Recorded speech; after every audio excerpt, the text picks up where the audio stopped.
Welcome to Let's Talk Money with Wendy Silebi.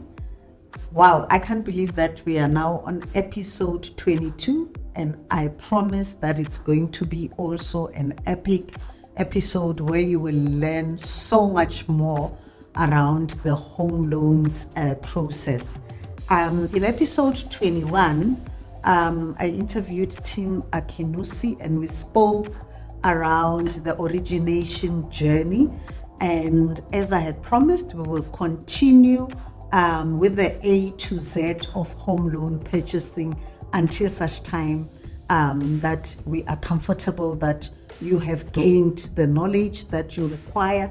And I'm hoping that when you purchase your next home, you'll be a pro at doing just that. So today, in our episode, we're going to look at the process that follows after you have seen an estate agent, you have gone through the banks and your application has been approved. What is the next step that follows? You know, a lot of people are not sure around the registration, the transfer, the conveyancing, and we're just going to have a nice conversation about that. And so this afternoon, I'm excited to be here at these offices. These are the Hellen Phaleng Podile attorneys, but not attorneys like the conveyancers and notaries. And we're also going to unpack a little about that so that you are well informed. And so I'd like you to help me welcome Hellen to this conversation. Hi, Hellen. Hi, Wendy. How are you? I'm good, thanks. And how are you? I'm good. Thank you for the warm welcome to your offices. So as a starting point, when we start our podcast, we normally have, our guests introduce themselves. They share a little bit about who they are, where they come from, how they got to where they are. And in that way, it gives you the opportunity to share as much or as little as what you're comfortable with. So, Hellen. Thank you so much. Also, Wendy, Hellen Phaleng Podile is my name. And personally, I am married and I've got 3 kids, 2 girls and 1 boy. And professionally, I'm an attorney, I'm a notary, I'm a conveyancer. Right? And I was born and bred in Polokwane in Limpopo, in a township called Seshebo. So that's where I come from. Okay. Yes. Where I started professionally, I started as a junior tax consultant with the audit firm called Anderson back then. And I worked there for 3 years because of the educational background that I had at the time. I had masters in tax law.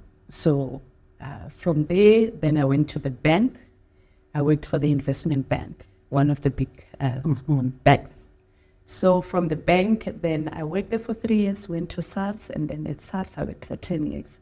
And then after 10 years, then I decided to open my own practice as a conveyancer. So when I left SARS, I had already qualified as a conveyancer. I was already an attorney and a notary. So I decided to go into business. So, yes. So that is where I am. Okay. When you say, I worked more than 3 years, I worked more than 3 years, I could show we part 3 years, and I'm very long term. But then at least SARS, you stayed for about 10 years, Yeah. So, thank you for that introduction. And I hope my viewers, you realize, okay, this is about serious, heavyweights that can really empower us. Remember, we are all learning, including myself. So, I'd like you to explain to us, Hore, what is the difference? Because you said you're a conveyancer and a notary, yet you are an attorney, and in the legal field, a lawyer, an attorney, advocate, a conveyancer, and notary. Hey, but it's complicated. It's simple so that we can have an understanding. Because sometimes we try a court, no, kidna lawyer, how mara, we must still get an advocate. And we don't understand why we should do that. Okay. Let me start with an attorney. So before you qualify as an attorney, obviously you come from varsity and you still have to do some training. Usually there's a training that is offered by the Legal Practice Council that is recommended when you attend and you then get ready to write the board exam. And then after that, you have to do articles under the guidance of an admitted attorney. Okay. And then from there, you write the board exam. So that is the initial board exam that you write in order to qualify as an attorney. So it's like your GP. Yeah. In the medical field. So then you will, then we go to, what is a notary? A notary is an attorney. So you have to be an attorney before you qualify as a notary. Okay. So in other words, an attorney is the base, right? And then you go and then you become a notary. So a notary is a specialized field in the legal profession where you get involved in the authentication of documents. Sometimes you find that documents have to be used overseas. So you are supposed to be responsible for attesting the documents and the witnesses that are going to be signing documents. Okay. And as such, you will be required to perhaps maybe prepare a notarial certificate so that there's authenticity in the documents. Whoever is going to be using the documents, or any authority for that matter that is going to use those documents internationally or outside the country, they want to see those documents being notarized by a notary public. So then you would write a board exam that will qualify you to be a notary. So after you pass the board exam, then the court will then admit you as a notary. So that is the requirement of the Legal Practice Council. And then a conveyancer is responsible for, and the other thing that I need to add also, indeed, a notary is responsible in the past. The notaries would be the most appropriate people to draft the trusts, family trusts. They were considered to be the more skilled and experienced people who could do that before that part was taken over by the banks. Okay. So notarial practice also involves the drafting of wills and also the drafting of contracts, especially anti-mutual contracts. So not an attorney cannot register, they cannot execute an anti-mutual contract, and then they cannot even register the anti-mutual contract at the disregistration office. Okay. So basically, if I'm getting married and not in community of property, out of community of property, that's the reason why I must come to a notary, so that they can draft the contract and then you register it. It has to be registered with the dis office. So in other words, it's two-staged. When I consult with couples, then in the end, after the consultation, then there will be what we call the execution of that contract. It has to be executed. So the law requires that from that date, it has to be registered with the dis office within a period of 3 months. Okay. Yes. So if it was executed outside the country, the law requires that it has to be registered within a period of 6 months with the dis office. Wow. Well, that's something that I've learned in this conversation. Okay. Now, the conveyancer. The conveyance. Okay. The conveyancer is also a specialized area wherein is an attorney that would then write that board responsible for the transfer of immovable property from one person to the other. So it can be from the purchaser to the seller, or it can be from the estate to the beneficiaries, to the heirs of the estate. Okay. Wow. Thank you for that. Wait again. I've learned quite a few things just from the explanation that you've given. Okay, so going back to the home loans process. Yes. I mean, the first point of call, if someone is purchasing a home, they would see it advertised in estate agent. and then they would engage with the estate agent, I guess, because the estate agent represents the seller, and then their role is to find them a buyer. So now if I'm looking for a home, then I would engage with the estate agent. Then they would probably connect me with an organization like their team or a bank, and then my bond gets approved. So before we be I mean, as a seller, if I approach an estate agent to handle the transaction on my part, do I have any rights, or even as a buyer, are there any rights that we as buyers or sellers have when we have those engagement with estate agents? Yes, you do have rights as the seller. I think during that stage of the transaction, it's very important for the seller to understand that they have the right to employ and to fire. Okay. Right? So usually in the profession, what we notice is that estate agents, they tend to dominate you as the seller, as if you don't have the rights. Remember, this is your property, right? In as much as the seller, you have the right to choose your own transferring attorney. You have the right to choose your own estate agent. And the other right that a lot of people don't know about as the sellers is that when it comes to your dealings with the estate agents, you need to understand there's different mandates. And you need to understand that there's a closed mandate and there's an open mandate, right? So you'll find that at that stage, you are not in fault of those kind of instances. The estate agents, most of them, not all of them, they wouldn't tell you that, okay, in as much as I want you to sign the closed mandate, there's also another option where you can, sign an open mandate. And what is a closed mandate? A closed mandate is where you are locked to say, the estate agent will tell you, I'm going to market your property exclusively. I don't want other estate agents to be involved, right? Which restricts competition. Okay. Sometimes you find that you are actually very desperate for money, and an open mandate would allow other estate agents to participate. Okay. Wow. So you have that right as the seller to decide, whether you want an open mandate or a closed mandate. Okay. Wow, I didn't know that. I just thought it's always a closed mandate. No, there's an open mandate.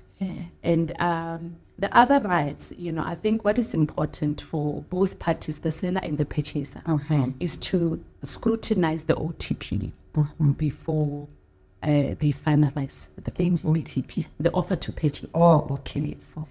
In some instances, it can be called the deed of sale. Okay. The most popular term is the offer to purchase. Okay. Yes. That contract that you enter into. Yes. Okay. Wow. All right. Okay. So, just tracing that journey. All right. I've seen the estate agent. We have agreed whether we're going open or closed mandate. Then I approach the bank either through an originator or through whatever avenues, and then my bond is approved. Then as soon as it's approved, you need now to go and see a transferring attorney's conveyancers. So I think the first question on that note is to just understand, what is the role that a conveyancer plays in this process? Your home purchasing. I think what is important to note is that, remember, in a property transaction, you've got the seller, I've got the buyer. I'm coming to the issue of conveyancing. Yeah. It depends on the kind of transaction that we are dealing with. If you, as the purchaser, as the seller, didn't have a bond, there was no bond holder, your property did not have any mortgage bond attached to it, then it means there won't be the attorney for cancellation of the bond. So in a property transaction, there's always, a lot of times, not all the times, you'll find that there's three bondholders. Okay. There's three Players. players. You find that here we've got a seller that had a bond, and then we've got a buyer that went to the bank, to get the bond approved. Okay. It's going to be financed by the bank. Right. And then in your OTP, there's a clause that talks about who's going to be doing the transfer. And that person, that firm of attorneys, is a transferring attorney. So in other words, it's going to be in the middle. It's like the referee of the transaction. Okay. Right? Yes. So now, then they will come to my office. Let's say the OTP says Phaleng Podile attorneys will be the conveyancers, to proceed with the transaction. So when they come here, then we look at the OTP, and then the first thing that we would do is to then get the deeds print out so that we can see what is happening on this property. We check if ever there's any interdicts. We check, the description of the property. We check who owns the property because we need to verify, right? And then once we have that document, then we are able to see also that there was a bond attached. Then from there, if ever there's a bond, the seller had a bond, then we have to then request the cancellation figures from the bank. Remember, at that time, we wouldn't be knowing who's the transferring attorney. Right. The bond cancellation attorney. Right. Yeah. So the minute we send that information to the bank, then the bank will then correspond with us and say, we have appointed this attorneys, and then the attorneys will then contact us. The bond cancellation attorney. They will contact us and say, we've been appointed by the bank to handle the cancellation of the bond from Wendy Silibi, and then Hellen Phaleng Podile is going to handle the transfer of the property from Wendy to Simle. Yes. Oh. Yes. And this other person, the buyer, will also then approach the bank. The bank, remember, you gave a scenario that the bond is already approved. Right. So now, then the bank will appoint a bond registration attorney on their panel. Okay. So then you'll get instructions to say, we have given instructions to register this bond in favor of whatever bank. Okay. Yes. Wow. Okay. Because, I think a lot of people, and I want to believe even some people that are watching, have always had this question, or why do I have to deal with different attorneys? Yes. And then I'm paying here and I'm paying there. And the Chinateo is exorbitant, but it's a lot of money. And maybe I just need to also understand for the purposes of our viewers. Okay, normally I find that the transfer costs are higher than the registration costs or cancellation costs. Yes. Why is it like that? Yes. So the cancellation costs are less because there isn't much to do. Because you simply just, the preparation, the documents that you prepare to launch at the deeds office, they are not that much voluminous. It's not a lot of things. Okay. So that is why they are so less. Okay. There isn't a lot of activities that are taking place when you get an instruction to try to cancel the bond in favor of the bank. Okay. So, but now the transfer costs, remember I mentioned that the transferring attorney, that is on the OTP. Remember, he's the one, he's the referee. So the transferring attorney will be liaising with the bond cancellation attorneys, and then will be liaising quite often with the bond registration attorneys. So he's the facilitator, right? And then what happens is the transferring attorney is the one that is going to liaise with South African Revenue Services, SARS, all the authorities that are involved, right? Let's say, for instance, the property that is sold from the estate.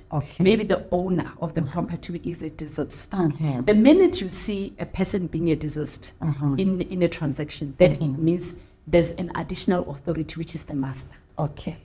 right? So you've got the municipality, you have to liaise with the municipality, you know, in order to obtain the race clearance certificate. You have to liaise with the Master of the High Court, you have to liaise with SARS, and you have to liaise with all these attorneys, the two attorneys, then your colleagues, and then you have to liaise with the purchaser, and also the seller. Okay. Because the speaker verifications that have to be conducted, there's documents that you have to prepare, you know, for the purchaser to come sign, and then there's documents that you have to prepare for the seller.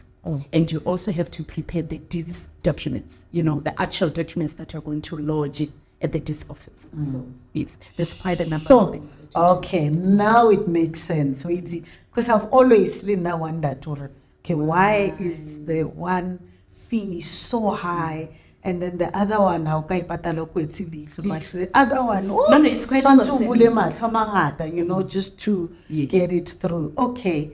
And then, you know, while we are there, let me just quickly follow up on the deceased, because you were just touching if it's a deceased estate. One question I've always heard is that, okay, if it's a deceased estate, I've bequeathed my property to my children. And why am I not for the registration? Why don't they leave the property in my name? Or Section 45? Is that what it's called, Section 45? Or do they just need to transfer the house from my name into their names? Why can't we just leave it as it is? Because now they are incurring costs and then the house. No. Also, when it comes to deceased estates, there's exemptions. Okay. Insofar as the transfer duty tax is concerned. Okay.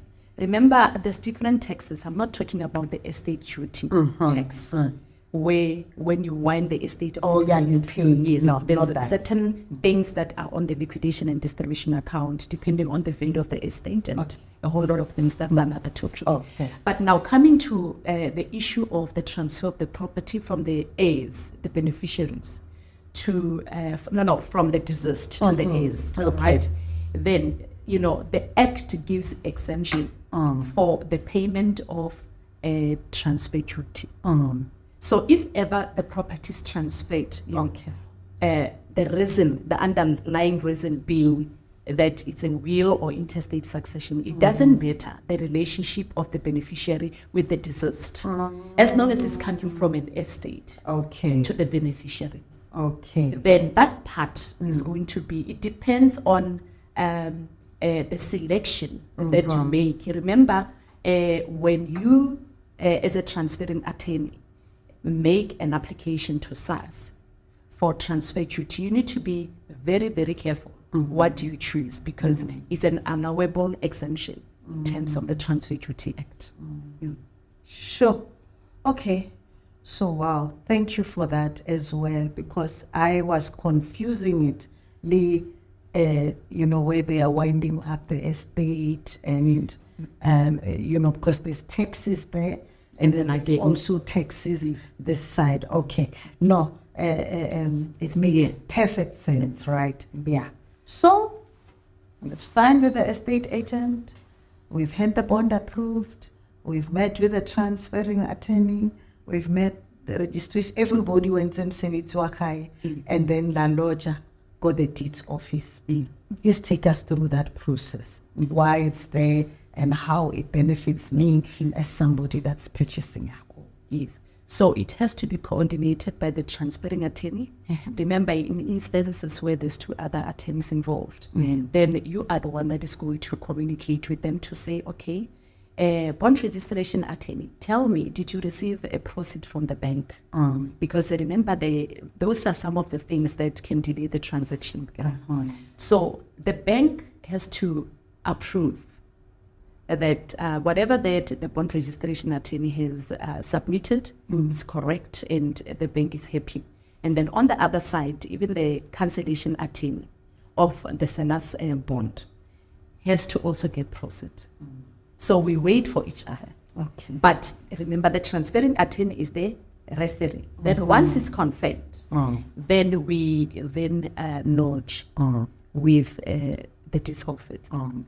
And then the other thing before we launch, we want to make sure that there's a race clearance certificate. Sometimes there's instances where there's delays, but so we launch, and then it takes around 7 to 10 working days for the disc office to examine. So there's 3 phases, steps. There's 3 examiners involved at the disc office. By examiner. Not take it like Kenya fella and then by register. No. But they do examine what you prepared as a conveyancer. Okay. And there's a lot of verifications that go through the process. Because remember, sometimes we can lodge and then find that in the process. That is why, and I forgot to mention that it's important to do the FICA and it's important to do the insolvency status affidavit, where both of you, the seller and the buyer, you make a declaration that you are not sequestrated, right? Because remember, that asset may be attached and be liquidated, in order to settle the debts of your creditors. So what happens in the disc office is that after you lodged, then there's different stages that those discs go through. And one of them being, they also have to go into the interdict section to check if ever there isn't any interdict, because the property can be interdicted. Yes. You may find that in the process of time, whilst we are busy preparing the deeds, you'll find that there's people that went to court and that property gets attached. Right? So they want to check those attachments, and if ever, for example, when we check the disc printout to see the status of the property, we find that there's an attachment. Then we tell you there's an attachment. It looks like you had a debt, and then there was a judgment against your name, and the property was attached. So in other words, in that instance, it would require that we contact the attorneys that attach the property so that we can check the underlying documents, the reasons why your property was attached. And then you'll find that maybe there's a debt that dates back 10 years ago.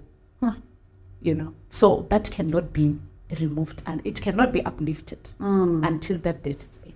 So basically then that would have to be resolved first before then the actual transfer happens. And that's one of the things that can be a delay. Yes. My goodness. And then also the unpaid municipal rates, like you mentioned. Yes. Now, is the onus upon me, or is it upon the seller to make sure that there is no outstanding, so that the process moves faster and then we don't get, blocked to put its office? Yes. So those are some of the things that I think also in the selling of property is also something that you have to plan for. Right? I'll take you back. As a seller, there are certain things that I have to verify. I have to make sure that my debt is up to date. You settle the debt you have with the municipality. But a lot of people, they don't know that. There's a lot of transactions that get frustrated along the way, because when we check, you find that there's a huge debt. And that time, remember, property transfer, it happens because you're desperate for money or you're relocating. So we want to be efficient. We want to meet our turnaround time. But those are the obstacles that we come across in the transaction process. And then they fail to check that a lot of times, and again you'll find that they fail to give notice to the bank to say, I'm going to be selling my property. And remember, there's implications financially for not doing that. You have to at least give 3 months notice to say, in 3 months, I want to settle my bond. I want to cancel the bond. You see? So you find that there's early termination penalties. There's a whole lot that goes into it. So the minute you anticipate you're going to sell a property, you need to notify your bank and give notice. Even if at that period it doesn't sell, keep notifying the bank, because you save a lot of money, because that can also be a challenge. Yeah. So those are the things that when I'm talking about planning, from a seller's point of view, you need to plan that, by the way, there has to be a certificate, you know, and I have to make sure that I'm up to date with the payments of the municipality so that the transaction does not get frustrated along the way. Okay. Let's say maybe here I come into financial difficulty, you know, and I realize, oh, no, I guess I can't pay bondi. Probably 3-4 months in arrears. Maybe they've already sent me the documents when we're about to foreclose on your bond and so on. And then in my desperation not to lose the property, I decide, or I'm selling the property. Remember already, if I can keep up a little bond repayments, then it means I'm not able to keep up as well with my water, electricity. And here I am doing a desperate sale to try and salvage the property, sell it, make a little bit of a profit and pay the bank. And now, how work out these things, the clearances, whatever. I'm thinking, is there a way out? Yes. Yeah. Usually, I had quite a few transactions of that nature where you'll find that the seller cannot afford. What we normally do, we make an application for bridging finance, right? And then where we make an undertaking as a business, you know, to say, you know, when the proceeds come, then we'll settle your debt. So although they will need quite a lot of things that will give them comfort to say, when the proceeds, you know, there's a high, you know, possibility that this money will come through to our trust account. So there's quite a few verifications that they have to make. They will request a number of documents that we have to give to them before they can approve. But a lot of times, the ones that I did, they never gave us a problem. So when the registration, the day the registration takes place, then we know that these are the people that we have to pay. You know, the estate agent, because it's our responsibility. We have to make an undertaking, even to the estate agents. Those are some of the correspondences that we prepare from the beginning to give the estate agent assurance that, yes, we are going to settle your debt, we are going to do this and that. So even when we do the pro forma statement to the seller, we show the seller that, okay, this is the phase that we have to settle on your behalf. Yeah. Wow. You know, I mean, I want to believe this is such a powerful knowledge or information that people need to know. I always say to people, I mean, how are no longer coping, and things are, you know, builds up. Rather than lose your property buying a bag, rather sell it to salvage what you can, pay off your debts. And now that you've given us this important information, no, it can still be done, even though wakolota and even though it's a lot, it's involved. Then I really hope that our viewers, if you are there, sitting there, you're having these issues, you now know that you can do something about it. You don't have to lose your asset, you know, forever. Yeah. Okay. So wow, let's say here everything it's a delays and whatever. Go to its office, so it's okay. I'm empowered. Good luck after working with information. They are not security totally. But now that they've done the checks, whatever the 3 kinds of checks, and everything is fine. Maybe it's done within 10 days. I can give registration is 7 to 10 working days. And then on the 10th day, my bond is registered. Yes. We are all happy. We are all happy. It has changed names. It's no longer belonging to Mang. It belongs to me. Yeah, no. Le message on the 10th day. Can I immediately go? Kilo blela motor. Bonamo, nalwena risapolotana, ke kupantlu yak. No. What we usually do, remember the estate agent is involved. An estate agent, they get a very beautiful amount of money for making sure that they facilitate that process. Right. In as much as they started the process to get the two to meet, they also have to get involved. when finish off when the property is registered. Yeah. We tell the estate agent as transferring attorneys, we tell them, listen, can you get involved, facilitate the two for the key handovers? Okay. Yes. So the estate agent has to get involved. So let's say maybe he get desperate, so maybe because the estate agent will facilitate that process, and then probably they'll say, no, you can only maybe take occupation of the property first, which is normally what happens the first of a new month or whatever, unless if the property was vacant or whatever other things. But where I want to get to is that in the process, maybe Hasamzani transfer, get desperate. Maybe the property that I'm purchasing is vacant, and then I have issues. I need to vacate. And the property has not as yet been transferred, but we do know that eventually it will be transferred into my name. What are some of the conditions that I can occupy that property? Can I, and what are some of the things that I would need to satisfy the seller in terms of maybe paying rental and all of that? Usually the underlying document, a lot of times, like I say, before you send the offer to purchase, there are those clauses. There's quite a number of clauses that you need to understand. And most of the offer to purchases, they will have a provision for a clause that covers occupation prior to registration. Okay. So that will assist. Yes. So we'll always check, what is the percentage of the occupational rent. If you believe, it's high, then usually it's 1%, but it's negotiable. It depends. But if you had already signed for it, then you cannot amend, unless if you have a reasonable seller, then you can be able to negotiate.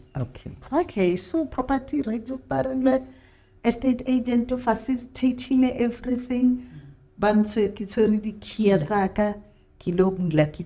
in the house. Now, when we purchase a house, if you look at Maslow's hierarchy of needs, a house is right there at the bottom, key need. And most times when they purchase homes, it's really, I want to believe it also becomes an emotional process.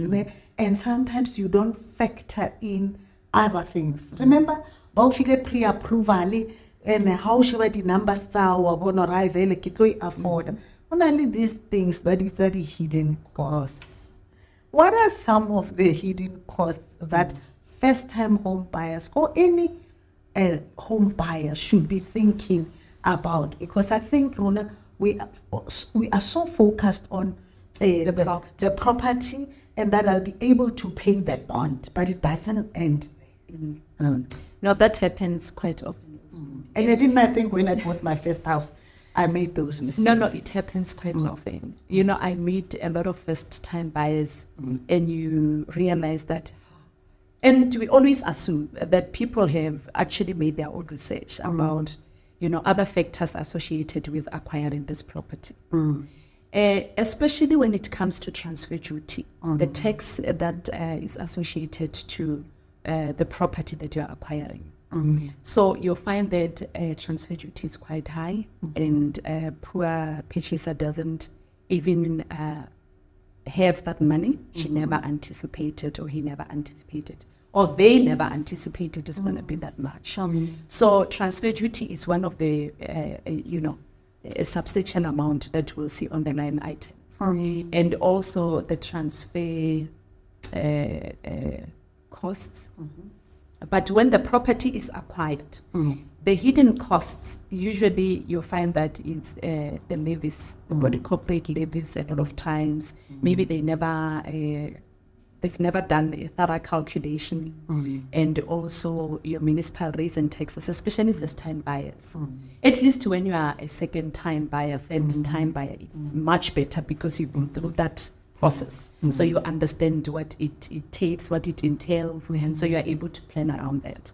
But first-time buyers, a lot of times that's what we normally see, that oversight, happening. And when you talk about that oversight, I mean, when you buy a standalone home, there is nobody corporate.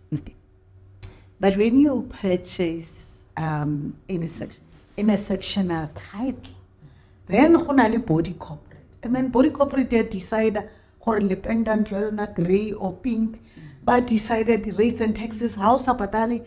Body corporate has got so much powers. You know, you think this property is yours and you have control over it. But when you buy in a sectional and the body corporate has, why it's on so many body corporate? Why retake it in inclusive? Why decide button? I don't understand that. Why? It doesn't make sense. Yeah. So body corporate, remember, it's usually developers when they want to invest in property. They used to prefer a sectional title setup, which is a crucial statute, which is regulated by the Sectional Title Act. And then the Sectional Title Act will set out how things are going to be done, you know, in the scheme. We call it the scheme. So that being the case, the developer finds it very cheap to go for that kind of a scheme as opposed to a township. Remember, there's differences between a scheme that is established in terms of the act and a township. Let's say your big estates, you know, your waterfall, Eagles Canyon, for example. So, but still in those big estates, there's homeowners association. Remember, in a sectional title, there's what we call body corporate. So that site is homeowners association, but they are freeholds, right? But this site is units because you've got common areas where all of you, you know, are entitled to use that, unless if you've got an exclusive use area, maybe you've got your own specific parking. If it's specific, then it will be on the title. Okay. Okay. Wow. All right. I hopefully could so think about these things when you are, you know, because hangata ke re bona ke le development mo re ba yetsa ra bona intle ra rata ke apply la bond, but we are not aware that, you know, in this particular scheme this is what's going to happen. Damo, this is what is going to happen. I think that we have shared some powerful wisdom nuggets in this episode, and I mean, as we wind down to ending, I just want to ask maybe if there's anything that you believe maybe we haven't touched on that is important for a first-time home buyer that they need to be aware of, or anybody that's purchasing a property for that matter. Yeah, I would say also, Wendy, when it comes to, I think it requires planning as well. Because I've seen a lot of people being frustrated when they had already signed the OTP, and that is what delays the transaction. Plan, you know, ask, you know, what are the financial implications that come with a property transaction. But what I can advise for now, check if ever your property or the value of the property that you're buying is within the exemption threshold. Currently, we've got an exemption. SARS gives the exemption of 1.1 million. So if you buy a property that is less than that, at least you are not liable for any transfer duty. You know, if it's a primary residence, right? And also, this is a wide topic because we've got people that have got companies. We haven't even touched on we're coming back. The implications round number 2. When companies buy, trusts buy. So you find that, you know, if ever it's a vet vendor, then, you know, there are those things. It's either transfer duty or you pay vet at the standard rate, which is 15%, right? And there's also churches, remember? So public benefits organizations, entities that are involved in public benefit activities.